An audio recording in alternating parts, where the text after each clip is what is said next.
আমরা এখনও গ্রামের বাড়িতেই আছি। তো দুপুরে খাওয়া দাওয়ার পরে আমরা যাচ্ছি দিদি একটা জেঠতুতো না কাকাতুতো দাদার পুকুরে মাছ ধরতে। তো শেখর এখানে আসার পর মাছ ধরবো করে পাগল হয়ে গেছে একদম। তো মাছ ধরার জন্য ওর মাথায় কাজ করছে না। তারপরে দিদি তার দাদাকে বলল যে চলো দাদা আমরা একটু মাছ ধরবো। তো দাদা তো বললো চল মাছ ধরবে। তারপরে আমরা সবাই যাচ্ছি এখন পুকুরের দিকে স্কুটিতে করে, কারণ এখান থেকে মানে দিদির বাড়ি থেকে ওই মাছের যে পুকুরটা ওটা অনেকটাই দূর, তাই আমরা বাইকে করে স্কুটিতে করে আসলাম। তো এই যে পুকুরের কাছে আমরা চলে এসেছি আর এই পুকুরে মাছ ধরা হবে। তো হাঁসগুলো এত ভালো লাগছিলো, আমি আবার কাছে গিয়ে হাঁসগুলোকে একটু দেখাচ্ছিলাম, কি সুন্দর লাগছিলো না। এই সব জিনিসগুলো সত্যি বলতে ঢাকাতেও পাওয়া যায় না। এই যে পুকুর থেকে জ্যান্ত মাছ তুলে খাওয়ার একটা যে আলাদা মজা। হ্যাঁ, তারপরে দেখি কি ছোট ছোট ছাগলের বাচ্চা। আমি ছোট থেকে কোনোদিনে ছাগলের বাচ্চা, মুরগি, হাঁস এইসবগুলো কোনোদিন ধরতে পারি না, কেন জানি না, কেমনই একটা লাগে, একটু ভয় ভয় লাগে। তারপরে দিদির এখানে একজন পরিচিত আছে, সে আবার দিদিকে এতগুলো আম দিল। দেখো এদিকে আমের হচ্ছে ছড়াছড়ি, সবার গাছ আছে, যে পরিচিত মানুষ থাকছে তাকেই এক ব্যাগ করে আম দিয়ে দিচ্ছে। আর আমরা এত আমের দাম কিনে পাচ্ছি না, এত আম তো কিনে খাওয়া, এত দামের আম কিনে খাওয়া সম্ভব হয় না। তারপরে এখানে যে দাদার পুকুর, সেই দাদা হচ্ছে মাছের খাবার দেবে বলে খাবারগুলো বার করছিল, আর আমগুলো এত নিচে ছিল, দেখতে ভালো লাগছিল। তারপরে একজন মাছটা তুললো, দেখো কতগুলো মাছ পেয়েছে, কিন্তু এই সব মাছগুলো নেওয়া হবে না, আবারও অনেকবার করে ধরা হবে। তারপরে কোনটা নেওয়া হবে সেটা এই যে দাদা আর পুকুর, সেই দাদা দেখছে যে কোন মাছটা খাওয়া যাবে। তো ওই জন্য দেখলো, বললো এগুলো খাওয়া যাবে না, এগুলো কি যেন হয়নি বলছিল, ওই জন্য। তো বেশ ভালো লাগছিলো মাছ ধরাটা।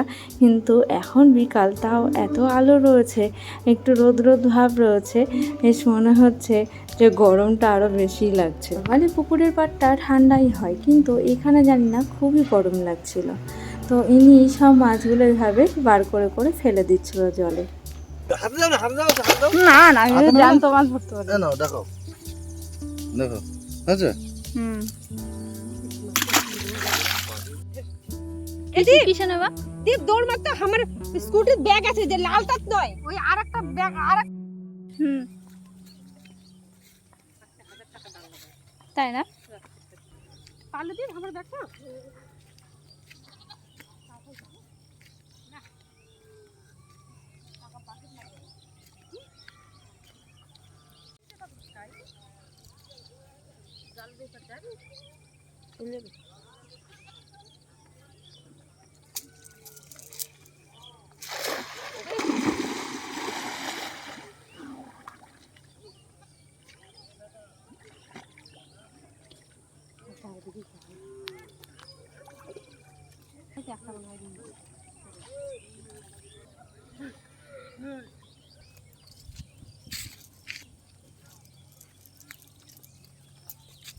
এটা অনেক কাতলা না? উঠেছে অনেক।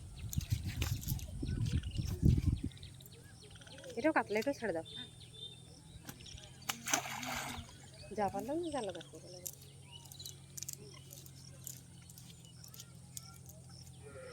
তোমরা পুঁটি মাছগুলো ফেলে দেন না।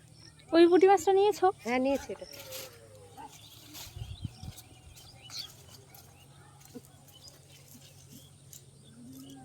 এটা কি রুই?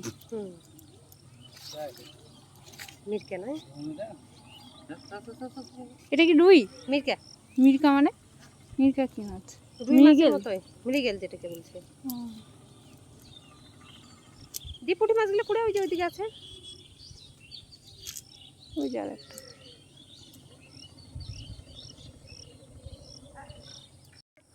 আরে নামতে হবে না, নামতে হবে না, এই ভেজাটা নিয়ে যাবে, বাড়ি থেকে কি পড়বে? কি বাবা, এ দেখেছো নামছে তো মাটি ভাঙতে ভাঙতে।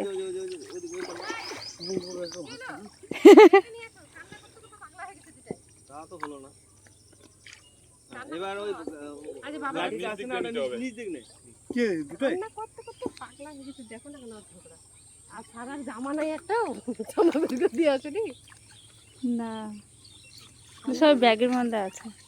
ব্যাগটা আবার আমার ঘরে, চাবিটা আবার ওদের ঘরে রেখেছি। ছি ছি ছি, অত দূরে যেতে হবে না, ও তুমি সারার গায়ে জামা নাই যে। না না খালি হয়ে যাচ্ছে জামা। জামা পরে নিয়েছে এই যে উঠে ওই যাও যাও যাও যাও নিয়ে এসো নিচে আমরা এখনই এটা ডিম নাই এটা হবে না মানে পুটিটা না আচ্ছা যাও ওরা একটু ডিম নাই এটা নিয়ে এসো যাও ফোনটা নিয়ে যাও আমি রাখছি ফোনটা এটা রাখি আমার এই যে দড়িটা ধর সে দড়ি ধরছে এটা ডিম নাই এটা না মাছ ধরবি কি কি মাছ ধরবে? লাস্টে ধরছে পুঁটি। লাস্টে ধরছিস কানাপুটি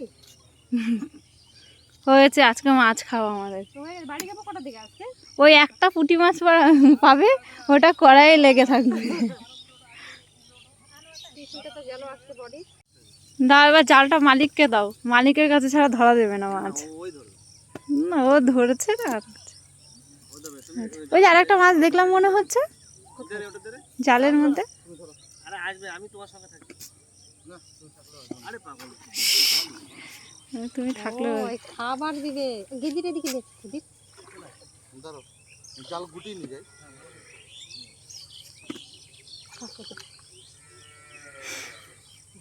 বাড়ি থেকে চাবিটা খুঁজে পাচ্ছে তো একবার একটু ফোনও করলো না গু খুশিলে পুকুরে একদম চান করে নিয়ে যাবো বাড়িতে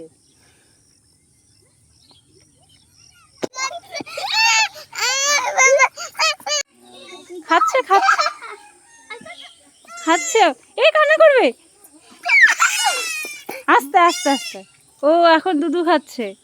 কি করছে? দুধু খাচ্ছে তুমি কি নাড়ো যাও? না, ওর মা রেগে যাবে কিন্তু।